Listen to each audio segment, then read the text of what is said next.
Welcome to the Heroes of Reality podcast, a podcast about the game of life and the hero's journey we all experience. Let's jump in with our host, Dylan Watkins, as he introduces today's guest. Welcome, adventurers. Dylan here. And on today's podcast, I have Hannes Ben. He is the founder of breathing.ai to integrate healthier habits into the everyday screen interactions. He suffered from years of anxiety after trauma and used breathwork, meditations, and yoga to live a healthier and happier life. So without any delay, I'd like to welcome Hannes Ben. Hi, Hey. Thanks for having me. Hey, here we go. We got it.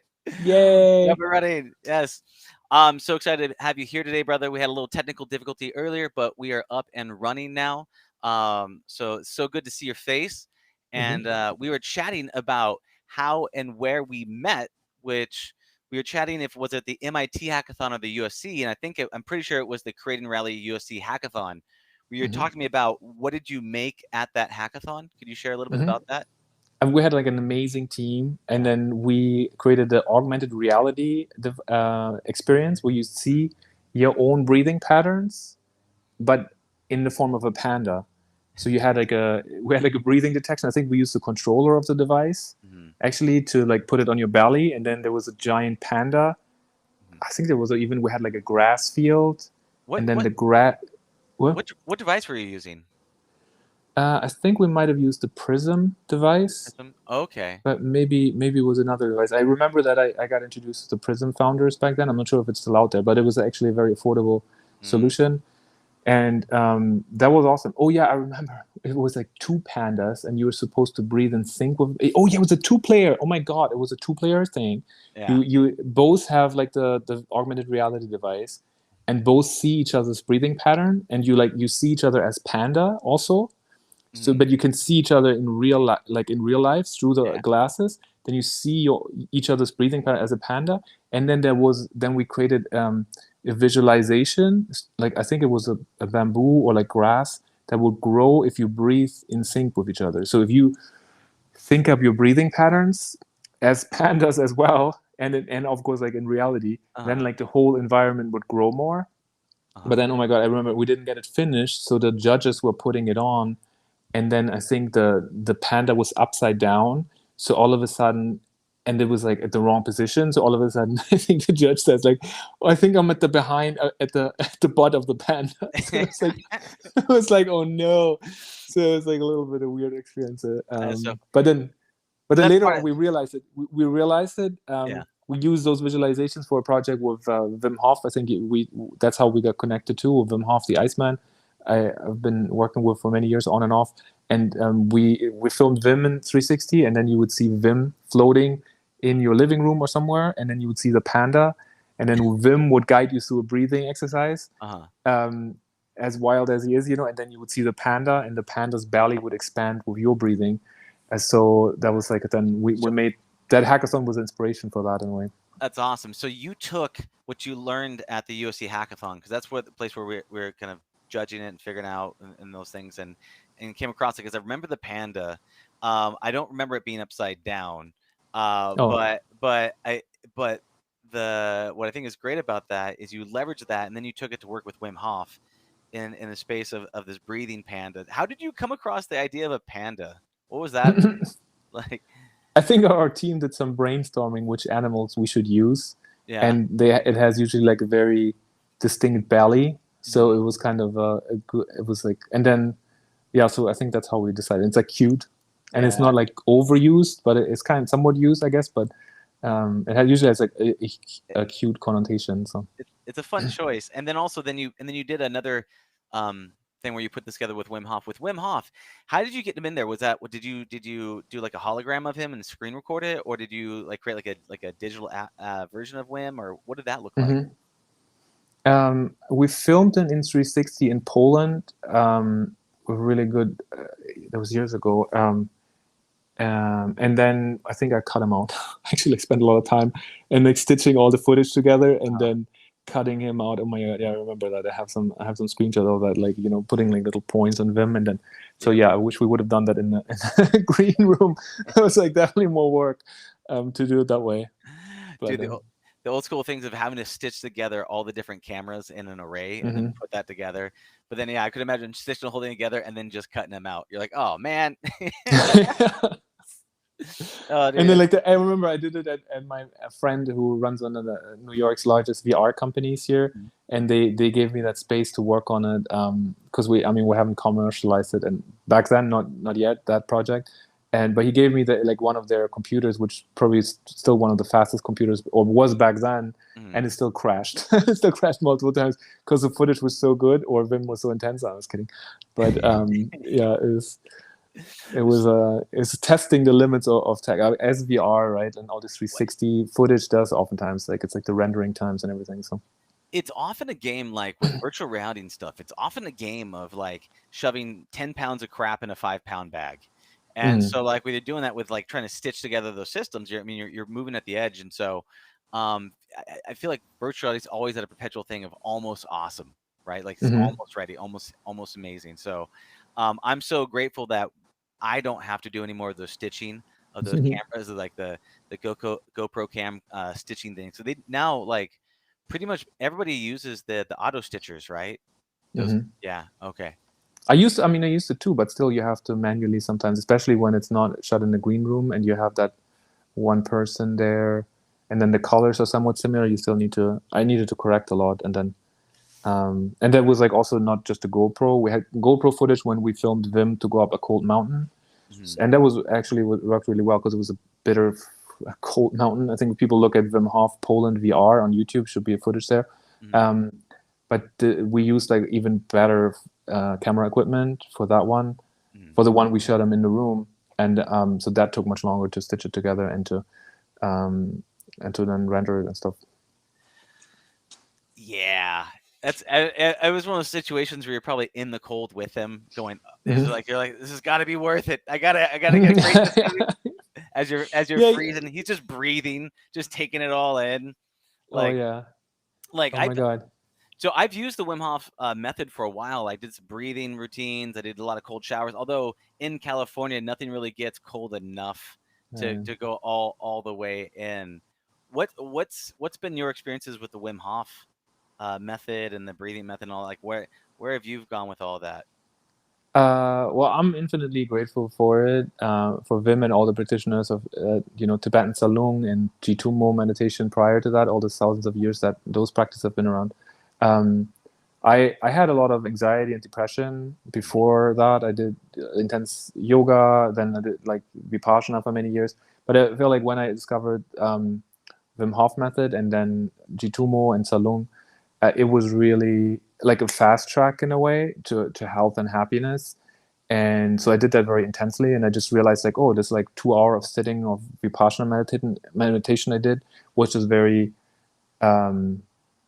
where like I still had a lot of anxiety while I did that, but I feel like with Vim's it was just really fast tracking it to like a continuous level of like a steady level of health and happiness.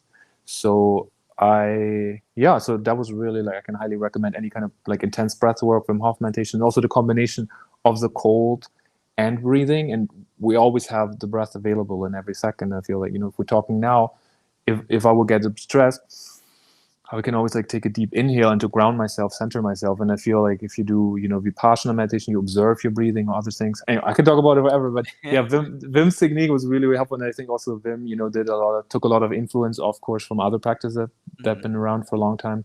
Sometimes I meet Tibetan masters and then I ask them at conferences or so. I remember, I met I met somebody, for instance, like a few years ago in California, and I said, "Oh, do you know Wim Hof?" And he's like, "Oh, yeah, I know. He came to my hotel in Amsterdam when I did a conference years ago when nobody knew Wim, but Yeah. Wim was connecting with those Tibetan masters and learning from them. So that was really inspiring also to hear, like, how also then technology connected us, all of us, even though, meeting in a hotel room, maybe before there was the internet or something, I don't know when it was, but like people were traveling, connecting, learning about each other online, and then all these cultural practices are getting shared. That's a wonderful thing. Yeah. So let's look at this. So Wim Hof, he's got the Wim Hof method, which is primarily like 30 to 50 breaths in and out, and then hold Oh your yeah. breath for the longest time, then release, and then do it again. You kind of cycle through that. And he's famous for this type of breath work. And then he combines it with the cold therapy, which is climbing mountains or ice baths or any of those types of things, and that seems to have like a 1-2 effect on your like vagus nerve, your parasympathetic nervous system, all that jazz. And then there's other types of breath work exercises.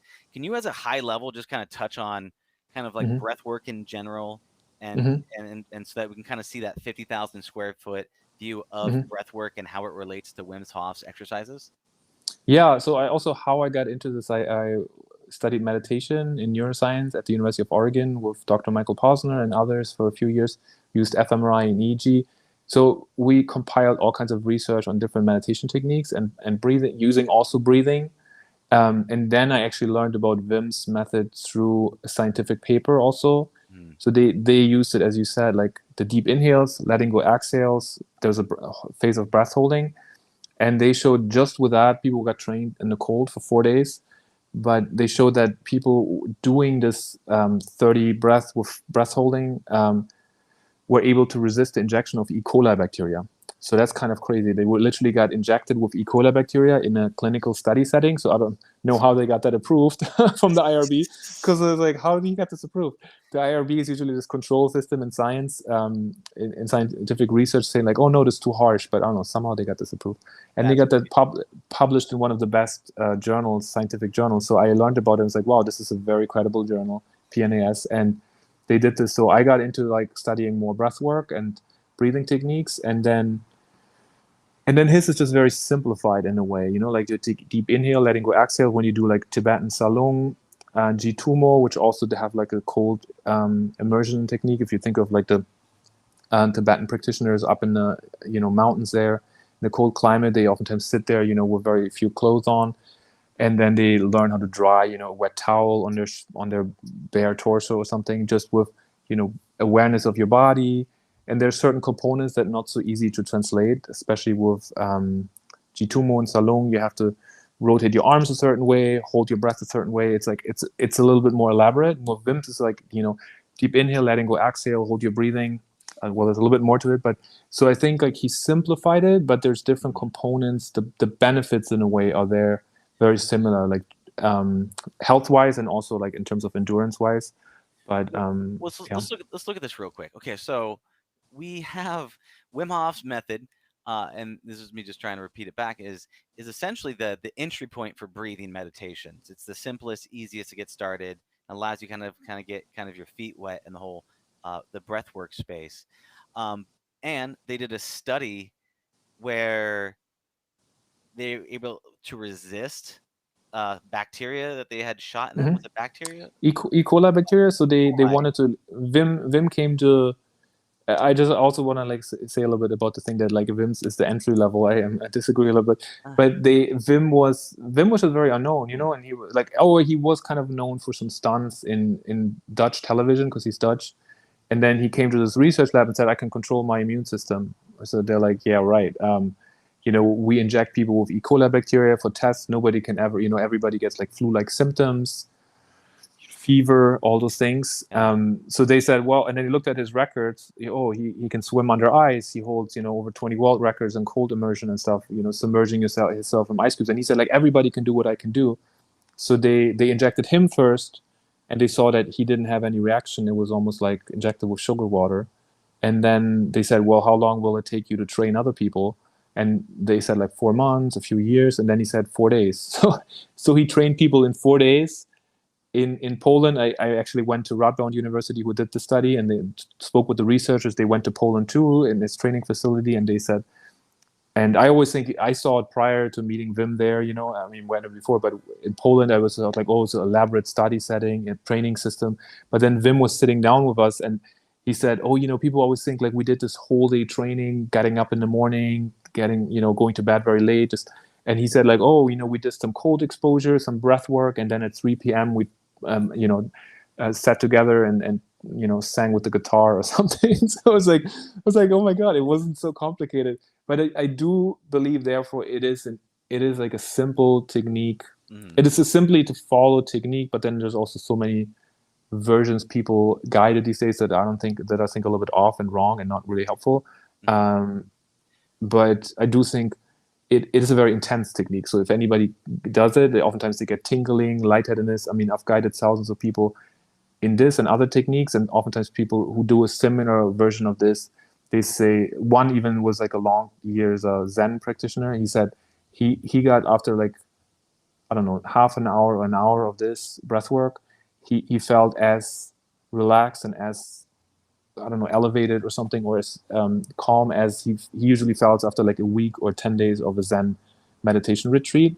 So I think it is kind of like a shortcut, but it's also very intense because people have kind of very intense tingling sensation, numbness or something. It's all good. It's part of it, but it's definitely not a practice where you'd be like, oh, this is like easy or something.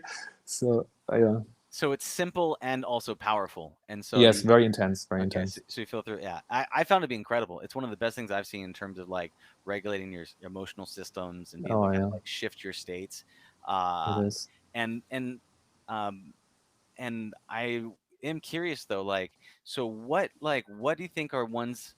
What are other types of breath meditations or things that are more entry and more straightforward? If people are interested in getting into the space, what would Mhm. you have people look into? I think, I mean, Vipassana or others, like they oftentimes observe breathing, and just like the entry is also like just being aware that we're breathing and how our breathing is. I think that's like the first thing.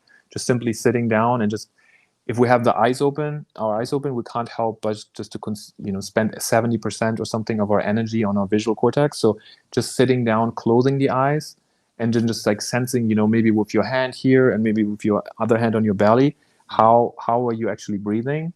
Just very simple in a way, and then also sensing if you're breathing through your belly. Because I think a lot of people who even do the Wim Hof method, they mostly breathe through here, very shallow.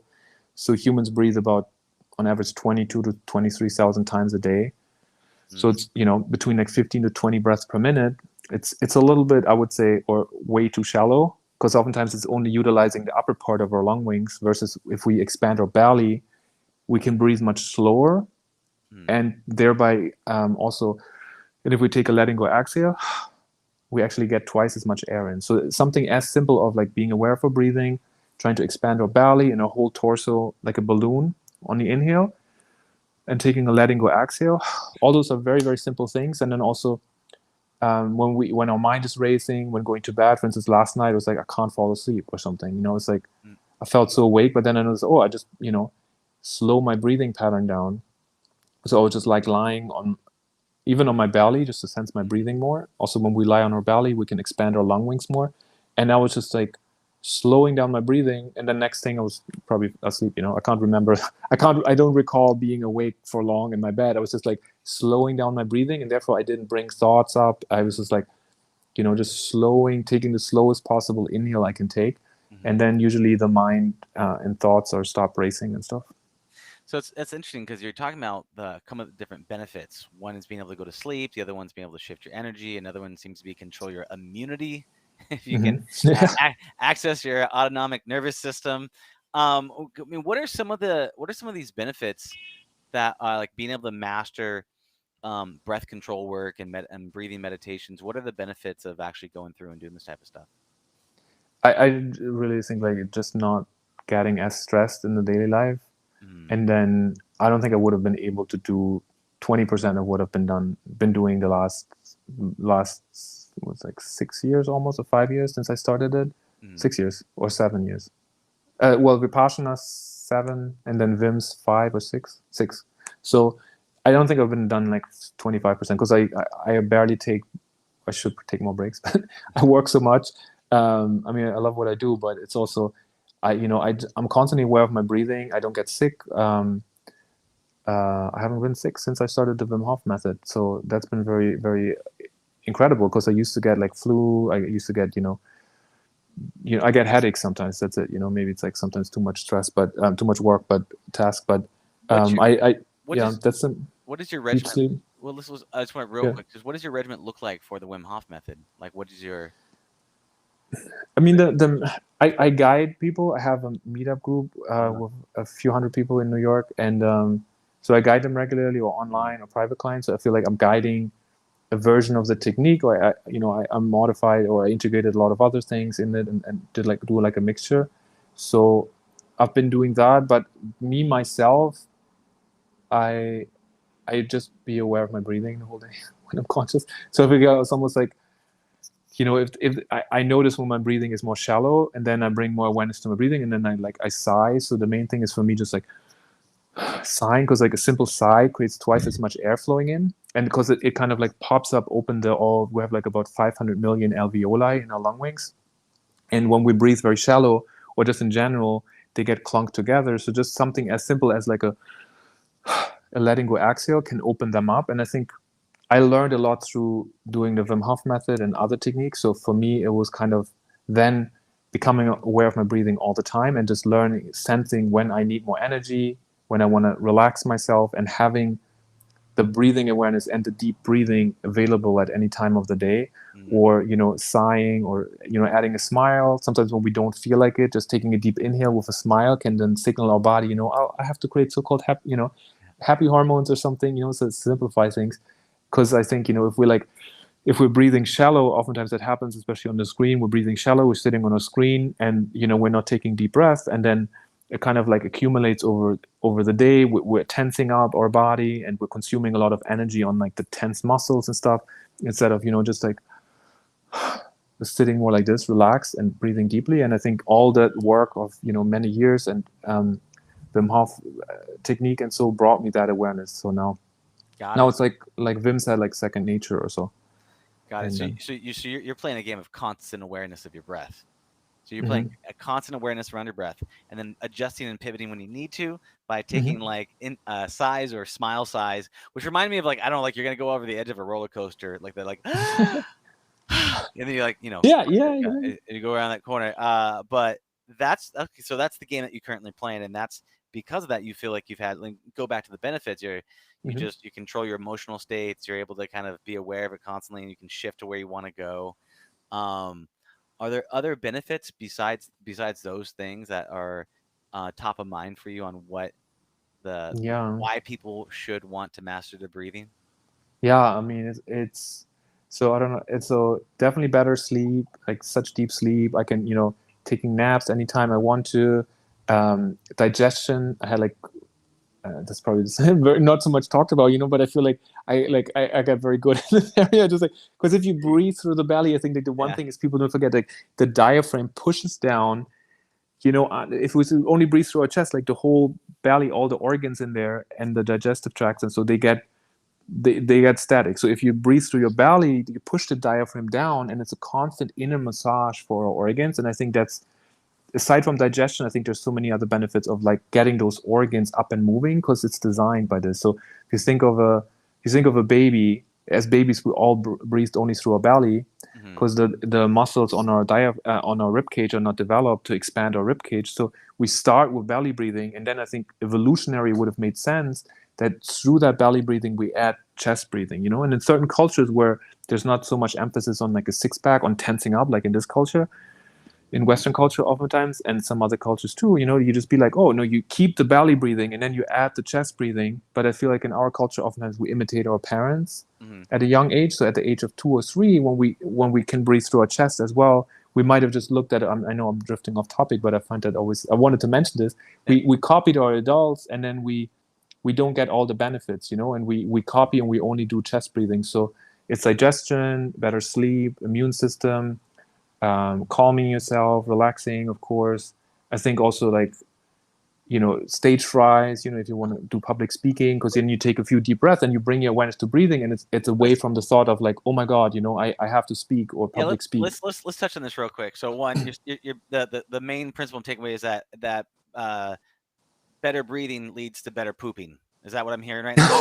That one too. Yes. Is that what we're looking for when we're talking about staying regular? Yeah, and also like, and not on that. There's also like, if you look at like, that's a whole body. It's a whole body thing. So if people are like, if you can eat more, I feel, and digest faster, and I think you don't. It leads to less like overweight. I think if people are breathing better, they digest better, they digest faster. I think you can probably eat. I don't eat that much sugar, but I do think I could probably eat more sugar, and it's probably gonna just go through my system. I've heard that the breath is one of the ways, the lungs is one of the ways to regulate your metabolism. Exactly. Yes. And so I'm not exactly sure on how that works. But so if you can control your breathing and if you become aware of it, you can speed up or slow down your metabolism. Because what is do you know the mechanism behind that? Why you can control that? Are you speeding up your heart rate, or like what's the, do you know what the Hmm. details with that? I think a lot of like I do think the diaphragm is also undervalued. It's the most important muscle I think we have in our body, and we can become aware of it. And then I don't know the exact mechanisms. For instance, with Wim Hof's technique, it has shown it can change the blood pH levels, so from acidic to alkaline and stuff, and vice versa, just during a few minutes of breath work, which is crazy. And then pH levels, and then they changed blood oxygen saturation. So I've done it actually with a friend who had we did a lot of breath work and meditation prior to her getting a brain tumor surgery. And then she woke up and I was there, in the hospital, first person. And then we did like breathing techniques because she enjoyed it so much. And she had like this blood oximeter, and to measure her, it was here in New York. And then we did the breathing techniques and she changed it. She dropped it below 80% or 70%. And as a lot of us know these days with the virus, if you have blood oxygen saturation below 95, 93%, it's actually kind of critical. So you're not supposed to have below, at least specifically not below 90%. You're supposed to get hospitalized. But with Wim Hof's breathing technique, you can actually bring the blood oxygen saturation down. So it just shows there's a lot, and you're conscious about it, and you feel great, So there's a lot of benefits. I don't know how it exactly works regarding the metabolism, but it changes the the white blood cells, the red blood cells in some capacity, and so it's it's like really, I think it does things to the body you cannot do with pills. And pills then also have side effects, and you need to take other pills to compensate for other things you're doing. So it's a very holistic thing, and it can change us really, our mental state or our physical state, and in so many different ways. Okay, so this is super interesting in terms of not only can you control the blood oxygen level, but you're also your metabolisms, your health, your moods, your anxieties. It seems to be the gateway to like your vagus nerve, your gateway to your inner self. So, what advice would you give to people that are just starting out to do this whole breathing mastery? Like, what are the levels up? Could you paint me the path of someone that is starting out their journey to become a breathing master, where they would start at and where they would go? I think it's always equanimity. I love that from Vipassana too. Just like having the focus on, trying to bring yourself to health and happiness, but also not, not trying to like be too addicted to the highs. So if you start the journey, you might, I think it's good to become aware of your breathing. Start belly breathing, definitely 100%. The Wim Hof method, people can look up like how I would guide it. I have a few meditations online on Insight Time and others, or maybe another voice or guidance resonates with them. But definitely belly breathing, learning how to let go, like a sigh, learning how to hold your breathing for longer periods with the Wim Hof method, but also not getting too caught up on like wanting to get this highs, because those highs, there's a lows too. There's a lot of lows. Like in the beginning when I especially did the cold exposure and I did it very intensely, I felt like sometimes I was more weak, but I just trusted the process, and trusting the process is important. That like sometimes you have like days where with the cold exposure, yet you don't feel like your best, but you got to trust the people who came before you, that after a while you get to a much healthier state of mind and body. And then also like some people feel like, oh, I'm not getting those highs anymore I used to get early on. When I do it right now, I might feel like a little bit lightheaded, but it's more like my baseline of health, of happiness like increased so much. So I'd rather have this baseline of living a happier and healthier life than being here and trying to like get those breathing techniques to get me up to like a high.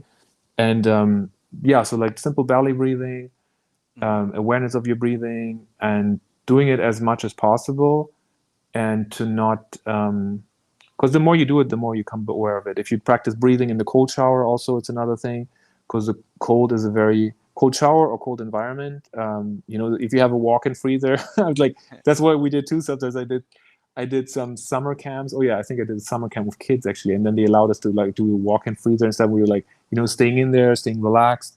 And I mean, if you can take ice baths or something, but Those learning yourself how to self-regulate in the cold is very, very powerful. that challenging of doing breathing routines while in the cold is brutal. Is I because I've done a couple of ice baths, not super often, but it's been a rare. But like you definitely, it brings you into the present moment because all you want to Mhm. do is leave the ice bath that you're in. You're like, oh, Yeah. oh no, fight it. You're just sitting there, just breathe, breathe. But it's very powerful. I have noticed that like it definitely creates that combination of like putting you in an uncomfortable position and trying to Mhm. get comfortable. And the only saving grace you have is that breath routine that you're like Mhm. holding on to for dear life because you Mhm. want to like I wanted to just get out of there. I was like, Mhm. no, thank you. So, but that seems like super advanced, like going like up the path of be able to Mhm. do the breath work. So just becoming aware, being able to take the deep breaths in and exhale it out. Do belly breaths, which I've been like trying to focus on as you're telling me, just going Mhm. Mhm. try and do that. And then as you go up, then try to integrate the cold. You possibly go to your local grocery store and stand in the freezer section, Mhm. or wherever else you can find it, all the way up to a cold bath. Mhm. Um, how does The go ahead? the one thing is with belly breathing, it's like not to like push it outward, but to like trying to sense the diaphragm inside the diaphragmatic breathing muscle and to like expand the belly from there. So like you don't really move the lower back, you just move like the belly comes out from the just naturally because you push the diaphragm down, and so you expand your belly first. So if I do it like this,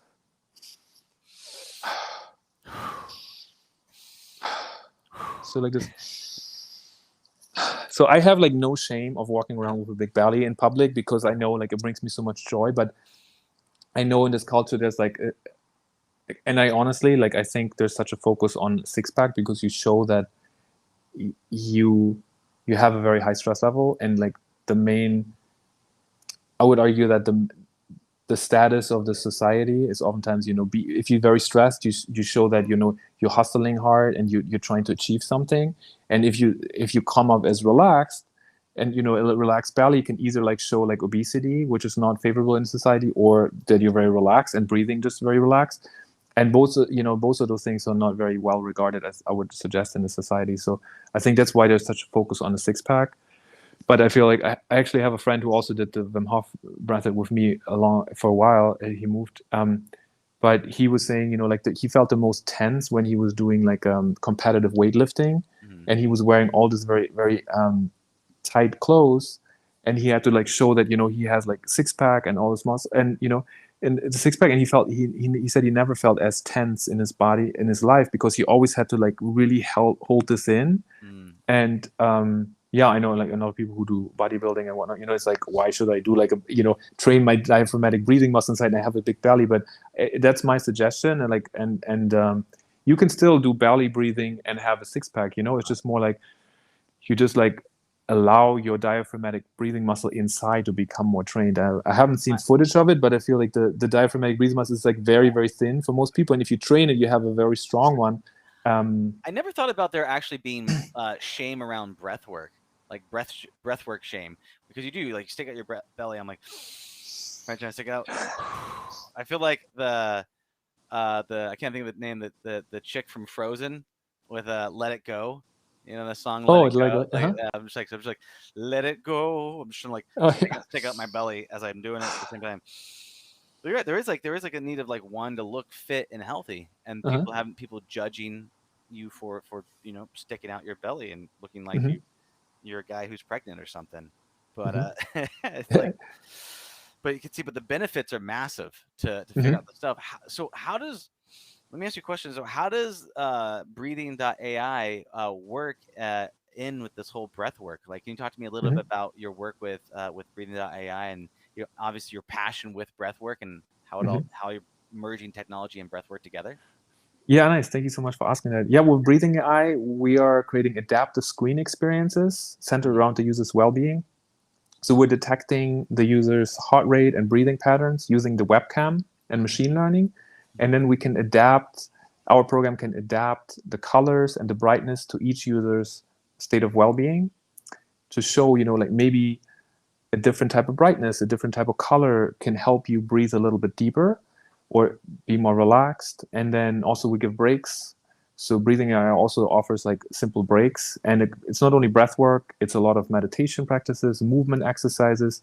Because when we are on our screen, we sometimes forget, to breathe, like this thing called email apnea where we hold our breathing. Mhm. So just a simple thing of, hey, why don't you take, a few deep inhales, for 20 seconds to 2 minutes, or we forget to blink our eyes, just like simple eye blink exercise, or just a simple shoulder relaxation can help us a lot. So we have a browser extension that helps you to get like simple breaks, and then also adaptive color filters, and you can always opt to do it manually Mhm. or automatically using the vital sign detection with the webcam. So everything is very tailored to the user, as comfortable as possible and as personalized as possible. And obviously there's a lot of breath work in there people want to, but it's mostly like the introduction to it, just like simple 20 seconds of deep breathing, or a simple body scan meditation. And then if people like, they can find out more, oh, what was I doing there?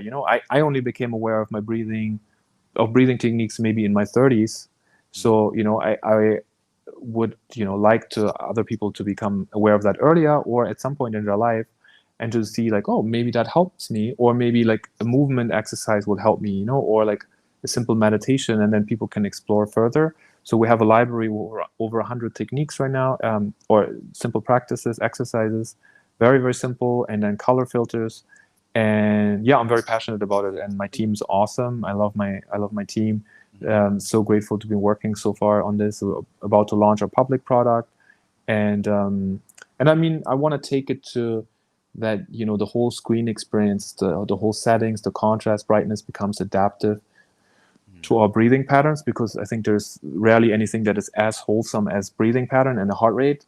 Mhm. We like, since we met like there years ago, I got a patent granted for this, so we really want to make sure that this patented, this technology is centered around well-being Mhm. and not being misused, for purposes to stress out people and then for advertisement. So to make it really tailored around the user's well-being. So you're detecting, essentially you are detecting the emotional state of the user, and then offering them ways through breath work to be able to achieve a better, more relaxed state, and or seeing if a certain colors on the screen like stress Hmm. people out, and then recommending different color patterns. So it's kind Hmm. of a combination of breath work and um, modifying the screen so that you can have a better experience and just overall have a better, happier, Hmm. healthier mood. Is that right? Exactly. Yeah, and like many of us might use FLux, which is a scientifically developed Hmm. solution, which is around the circadian rhythm, which offers a filter that dims the blue wavelengths.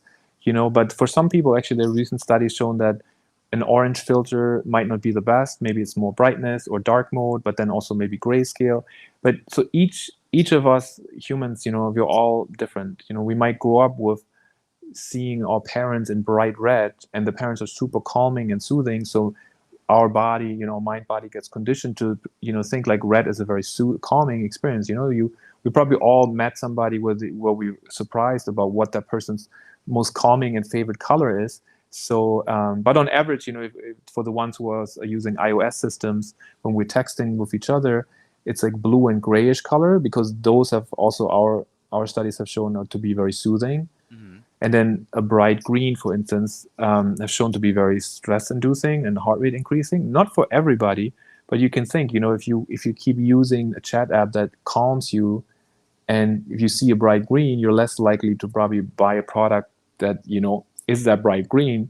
So there's a lot of research on color psychology that's used for advertisement and for consumer retention, Hmm. and we're using that actually to give those data back to the user to help them have a better, more calming screen experience. Is the I mean, there's a lot of science that just shows with the lights that hit your eyes, because I have flux Hmm.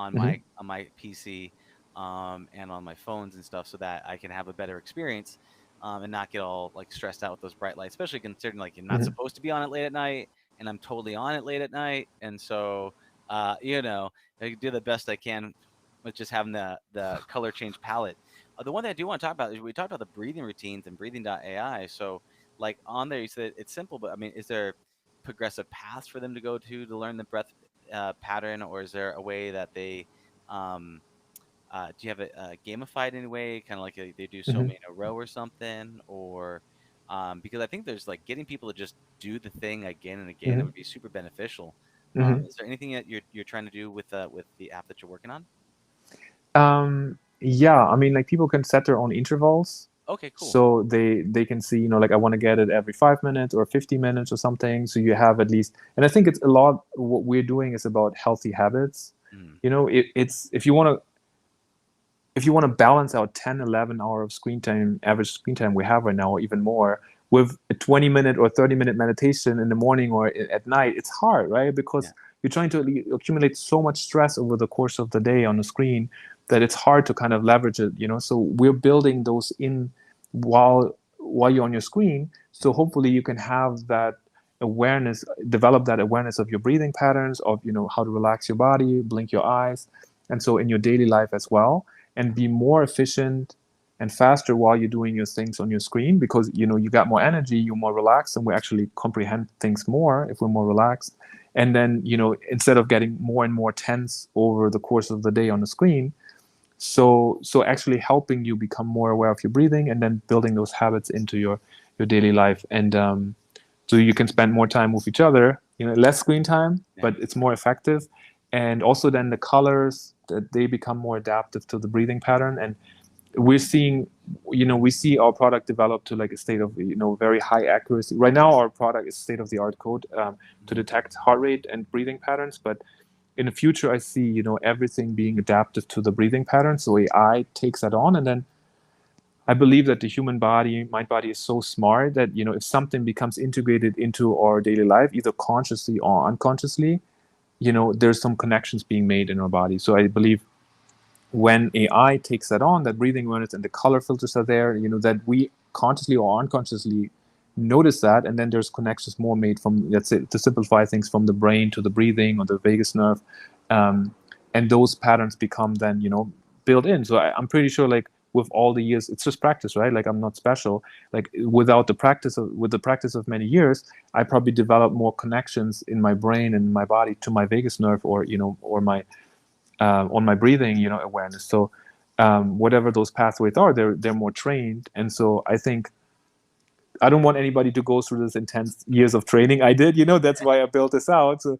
you can have it Right. simplified, and you get all the benefits without having to go through those intense breathing techniques. So then is that your holy grail? Like what you're ultimately trying to do is like kind of help them paint a path that you went down, but just make it a bit easier with technology?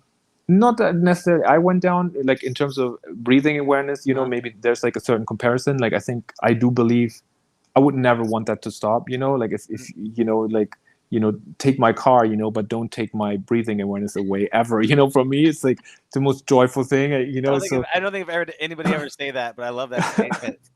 because it's just like if you're aware of your breathing, it's It's just such a gift, and so it's funny. such a joy. And so, but we also build in like other types of meditation and movement, and we're building in more.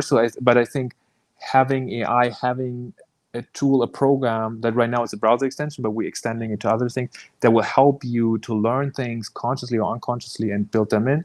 So I think we're constantly learning from, I learn constantly from other cultures, practices, so integrating them in the daily screen experience. So you don't have to go to this master there, this yoga thing. I mean, you still want to go there to get the in-depth experience, but to habituate yourself more into those Oh, I think we lost some audio here for real quick. I don't know if you can hear me, Hannes, but the audio cut out on your headset. Not too sure why. But yes, and so I'm not too sure what that was technically about. I think we're having some technical difficulties, Hannes. I see the internet on your side dropped quite a bit. So I'm not too sure if it's a low battery on your phone or not, but um, I have no idea what's going on, but these is things about being live, everybody, is that sometimes it doesn't always line up. And so we are going to try to see if he's switching off and coming back into it. We might be having some problems here. Hannes, can I hear you, brother? Oh, he signed off. We're going to give him a couple of seconds, but we're talking about breathing and breath work. I'm going to bring Hannes in one more time and see where he's at. Hey, buddy. I can see you. I just can't hear you. I have no idea what just happened here. Let me try cycling you off and on. Let me try cycling me off and on.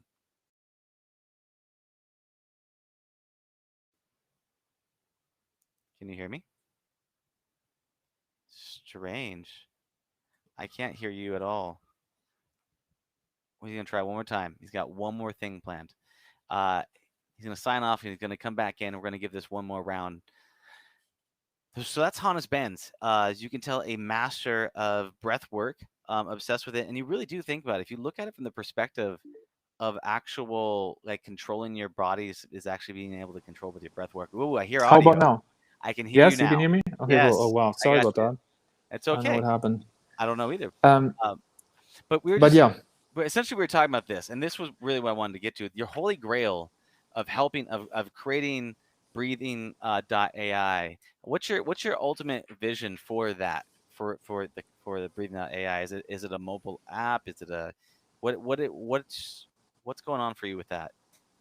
yeah, it's a great question. I do think that we, right now, as humans, with our nervous system and our immune system and everything we are, Mhm. have to adapt to technology. So it's not adapting to us. So, we getting stimuli, advertisement and whatnot, and we have to kind of deal with it and with a task on the screen. So what we're building at Breathing AI, we're making technologies more adaptive to our nervous system. So technologies become adaptive to our well-being and help us through machine learning and our adaptive interfaces, to be more personalized and to learn what helps us to perform better, to feel better, and to live a healthier and happier life. And I do think that's hopefully the path a lot of technologies will go into, like if we build it out or other companies. But making the technologies we're interacting with on a daily basis more adaptive to each user, and our well-being. And I think that there's a huge potential in that, because I think right now it is very disconnected. And yeah, and I think we're there to make that more interconnected and tailored to ourselves and our health and happiness. Yeah, man. For sure. I mean, using technology to help us be better humans, more aware, kinder, smarter, better, faster, stronger, all that stuff is I think like the one of the best things that technology can do. And I do see a trend of it going in this direction. You know, but along the way, there's always hurdles and roadblocks. So let me ask you this: in terms of if that's your holy grail, what is the dragon you need to defeat in order to make that happen? So on your side, I hear like motorcycles in the background. New York But City. yeah, I know, right? What do you think is that the whole like the dragon that you need to defeat in order to make this vision come true? I do believe there's a strong belief in like business and in society that something needs to be profit oriented first. Obviously, we're very profit oriented, but we are well-being first, and then I think you know profit comes when people feel better. They would also pay for it. So I think a lot of times in technology, something is like, what's the profit, right? And first, and we're like, oh, we're building, we've already been building for years, like a very, a lot of R&D for our product and to help people feel better. And I think from there it starts, right? And I think the dragon is oftentimes like, like the maximum profit versus like maximum well-being. And I hope technology and society shift towards like maximum well-being first. And I do think if you have a product people benefit from and they feel better, there's a lot of profit there as well. So I think that's the main dragon I've been seeing so far. Obviously we have patent IP. It's a novel technology, and I think it's very, very applicable for all kinds of as interfaces for other tools. And obviously meditation apps and so on have shown a huge path to profitability. But I still think that's still like the dragon in the room in a way. Um, and yeah. Yeah, I could see that. I mean, it's especially if making conscious wellness applications. The biggest thing with a business is that a business needs to be profitable, and the more profitable, the better. The more Hmm. impact you can have. The challenge is making it profitable, and there's people that figure it out. I Hmm. mean, Wim Hof made a highly successful, profitable business around breathing and cold. Hmm. Um, he had a son that was a bit more tech savvy and was able to make some other Hmm. things and do some stuff. But I mean, you can do it. It's just finding the way to do it, which is always Hmm. which is a challenge with every business. Making a highly profitable business, but also one that's super conscious, is Hmm. the balancing act, right? Like Hmm. with most things in this world, it's all a balancing act of, you know, uh, truth versus peace, right? Hmm. Or self versus other. Like there's a lot of things here Hmm. they're balances. So I totally agree with that. Um, so speaking of like self versus other, and some things that we're talking about here, you, we were supposed to have a podcast before, because a couple of days ago, but you said I can't. I'm having a bit of emergency here in New York. He said check out my Instagram, so I looked at your Instagram, and it looked a bit flood like over Hmm. there. I'd love to hear about your experience in New York, and Hmm.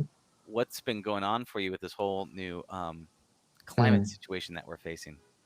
Yeah, the Hurricane Ida, just a few days after, or it took a few days from Louisiana to come over to New York, and we got hit really hard. And I was with my friend. We were having dinner in the city and driving back to Queens, and we got like in the major rain. I think when we started driving, it was bad rain. We didn't really look at the forecast. Nobody would expect it, and so we had dinner and then driving back, and we got caught in like the worst part of the rain. And I was like, there was like literally hip deep water around us. Some cars were already submerged entirely, and some were just a few feet away, literally. And I like luckily a few times we made the right turn, and so instead of Uh, driving further into the water, not knowing that it was like really really deep, but it could have been, or making a right on the there was an underpass, and my friend said like, oh, don't drive there, it's an underpass, because if you saw the footage from New York, the yeah. underpass there usually got flooded. And I don't know how people made it out of their cars, but hopefully everybody made it out. And it was wild. I've never seen that much water. And New York is, most urban cities are probably not built for this type of weather, nor Yeah. are they built actually for that amount of people. So the New York sewage system is also very well known to, if there's a rain, to get over flooded, and then Yeah. a lot of the canals in New York smell because all the stuff, Yeah. all the poop gets kind of like in the system, or Oh no. in the rivers, in canals. Yeah, it smells really bad. It smells very good on the street because like it clears the air, but then if you go to close to river and stuff, you see all those little islands of brownish islands in New York.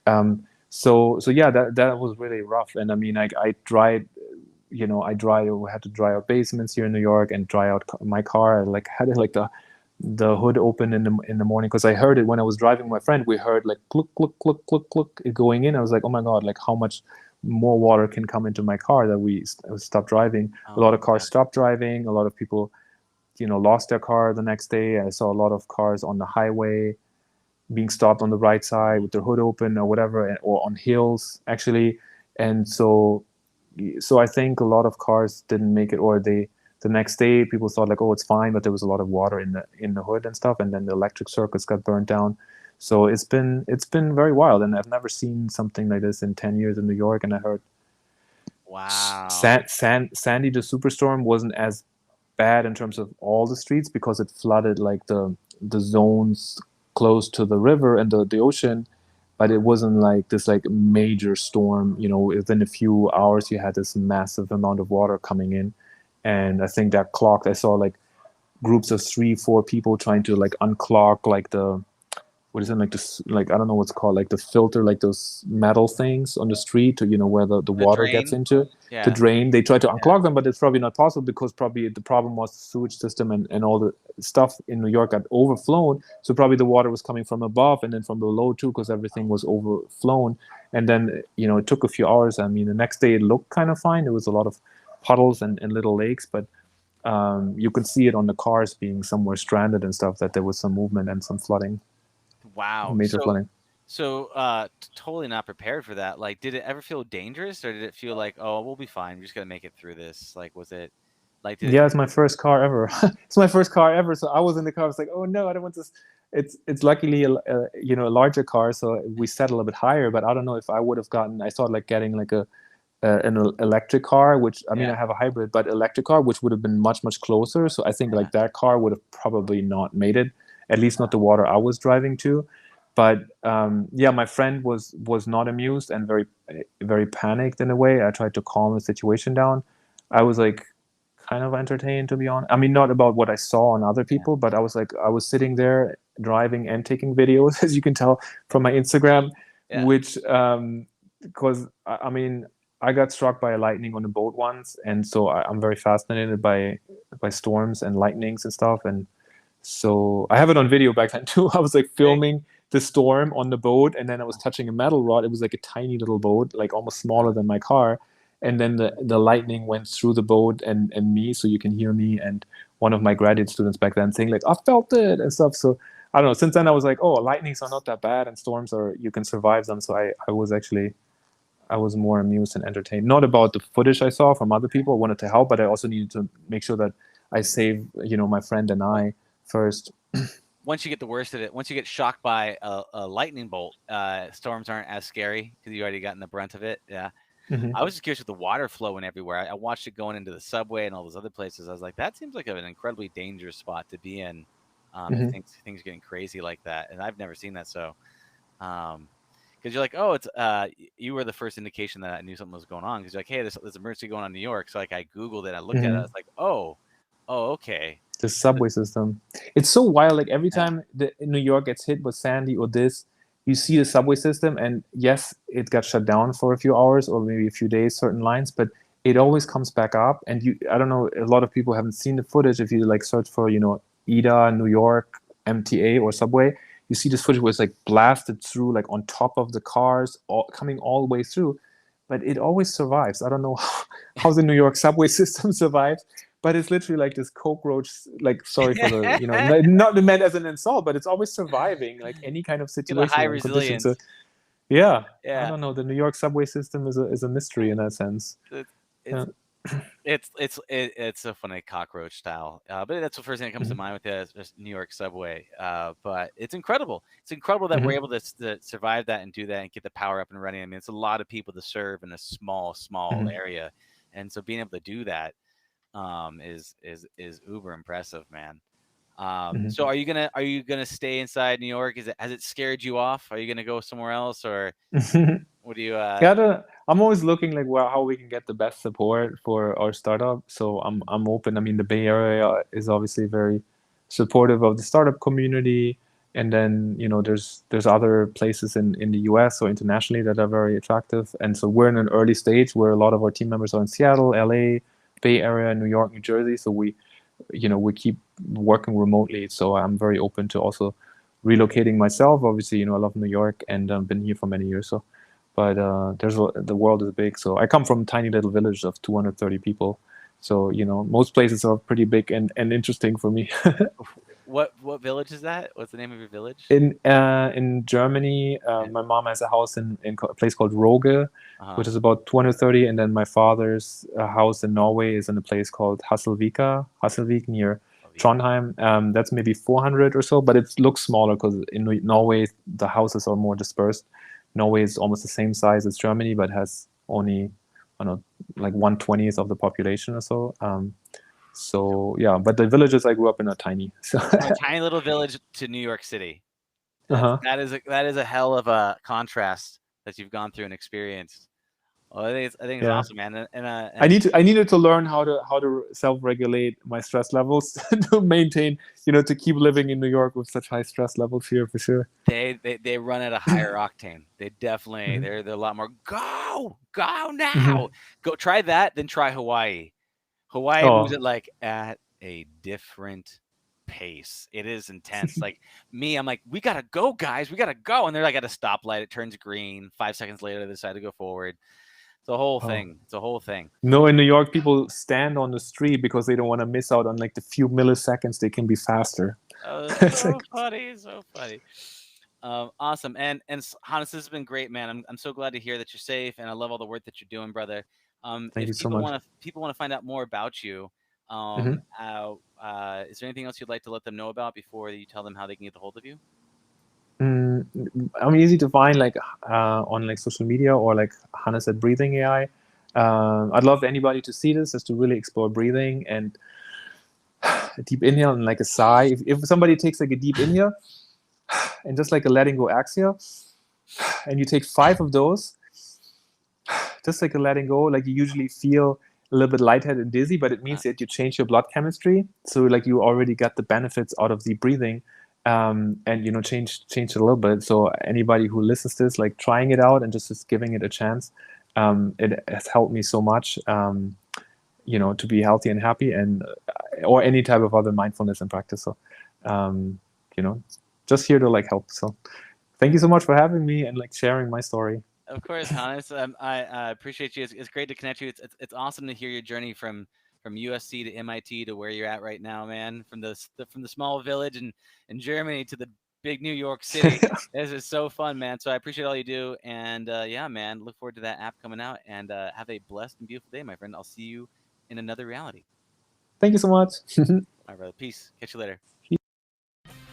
Thank you for listening to the Heroes of Reality podcast. Check out heroesofreality.com for more episodes. While you're there, you can also take the Heroes quiz to find out what kind of hero you are. Or, if you have a great story and want to be on the podcast, tell us why your hero's journey will inspire others. Thank you for listening.